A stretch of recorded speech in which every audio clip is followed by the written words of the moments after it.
The middle school cafeteria was noisy and crowded, filled with the usual chatter and clatter of lunch trays. Kids were laughing, talking, and trading snacks.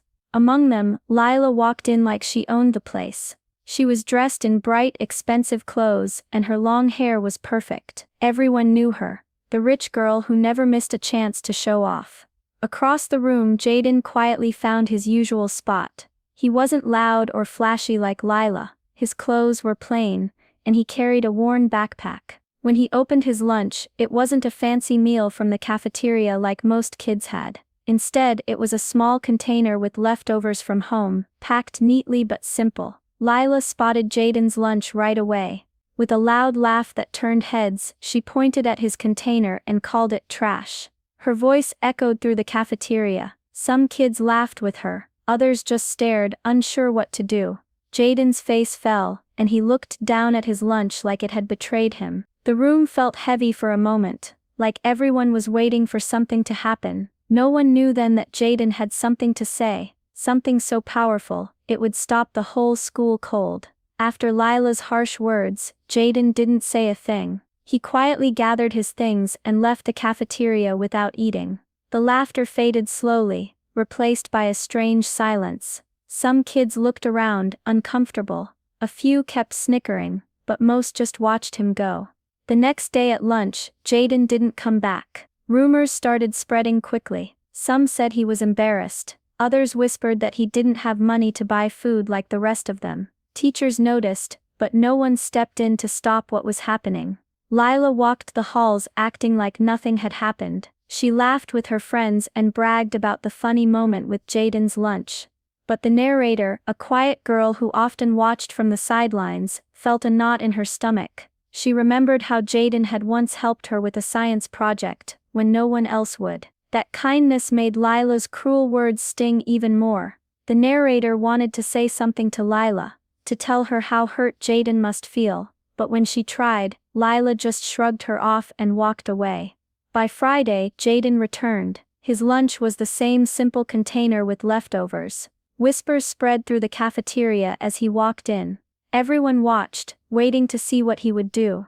Jaden didn't sit down like usual. Instead, he walked straight to the center of the cafeteria and climbed onto a chair. The room went completely quiet. All eyes were on him. What happened next would change everything. Jaden stood tall on the chair, looking around the cafeteria. His hands shook a little, but his voice was clear and steady. "I want to say something," he began softly. "I know some of you laughed at my lunch, called it trash. Maybe you think it's funny or gross, but I want you to hear why I bring this every day." He paused, taking a deep breath. "My mom works 2 jobs. She wakes up early and comes home late, just so I can have something to eat. Sometimes she doesn't even get to sit down for dinner because she's busy with work or taking care of my little sister." Jaden's eyes flicked across the room. "This lunch isn't trash, it's what we have. And yes, it's leftovers from dinner last night. But every bite comes with love. Love from my mom who's doing everything she can to give me a better life." A few students shifted in their seats, their laughter gone. Jaden's voice grew stronger. "Being poor doesn't mean you're less, it doesn't mean you're worthless or ugly or bad. It just means you don't have the same things, but that doesn't change who you are inside." He looked directly at Lila. "Maybe you think money makes you better, but it doesn't." Jaden's eyes grew wet. "I used to be proud of my lunch. Proud because it was made with care. Proud because my mom never gave up on us. I want you all to know that." He took a shaky breath. "So go ahead and call it trash if you want. But I'd rather eat this every day than feed on cruelty or hate." The cafeteria was silent. No one moved. Even the teachers stopped what they were doing and watched. For a moment, time felt frozen. The noise, the laughter, the whispers, all gone. Jaden stepped down from the chair, still quiet, but stronger than before. No one knew what to say.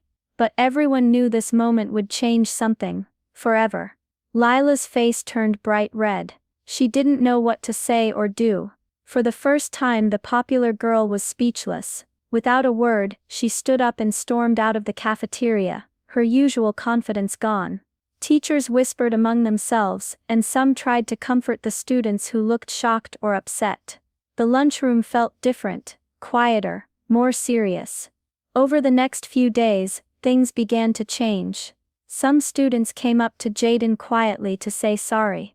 Others started bringing their own homemade lunches, standing with him in silent support. The lunch monitors even praised Jaden's courage for speaking up. The narrator noticed something new too. The whispers about Jaden weren't mean anymore. They were full of respect. One afternoon, the narrator finally gathered the courage to walk up to Jaden. "Thank you," she said softly. Jaden gave a small shy smile, the kind that said, "It's okay." But not everyone was ready to forgive so fast. Word got around that Lila had been seen crying in the hallways. Some said she looked lost, others said she avoided the usual hangouts. The school counselor started holding special sessions about kindness and respect. It felt like the whole school was trying to heal. Then for a few days, Lila didn't come to school at all. Rumors flew about whether she had moved away or was grounded. But on Monday, she walked back into the cafeteria, and everyone fell silent. Instead of sitting with her usual group, Lila went straight to Jaden. The whole room held its breath. No one expected what would happen next. Lila stood in front of the whole cafeteria, her usual boldness gone. She looked nervous, her voice quiet but steady. "I want to say I'm sorry," she said. "Jaden, I was wrong. I shouldn't have called your lunch trash. It was mean and hurtful." Some kids whispered, surprised by her words. The teachers watched carefully, waiting to see what would happen next. Lila took a deep breath. "I guess I acted that way because I'm scared. My parents fight all the time about money. Sometimes I feel like I have to pretend everything is perfect, but it's not. I take it out on others because I don't know how to deal with it." She looked at Jaden again. "I thought money made me better than other people, but now I know that's not true." There was a long pause. Then Lila said, "If you're okay with it, I'd like to sit with you sometime." Jaden hesitated. The cafeteria waited quietly. Finally he nodded slowly. The room filled with soft applause, not loud or showy, but real. The narrator watched this and thought about how true strength isn't about money or popularity. It's about kindness, courage, and being willing to change. From that day on, the cafeteria felt a little warmer, a little kinder, and for Lila and Jaden, a new chapter had just begun. Weeks passed, and things at school started to feel different. Lila and Jaden weren't best friends, but they smiled at each other in the halls. Sometimes they even sat near each other during lunch. Jaden started a new project called the Lunch Kindness Club. It was a simple idea, a place where students could share food without feeling judged or embarrassed. Slowly more kids joined. Some brought homemade meals, others brought snacks to share. The cafeteria, once filled with whispers and laughter at someone's expense, now buzzed with kindness and respect. Students learned that everyone has a story, and no one's lunch, or life, should be judged by what's on their plate. The narrator often watched Jaden quietly, admiring his strength. He didn't just speak that day on the chair, he made everyone listen, and in doing so, he changed their school forever. Sometimes it takes courage to stand up and say the truth. Sometimes it takes kindness to forgive and change. And sometimes that's all it takes to bring people together.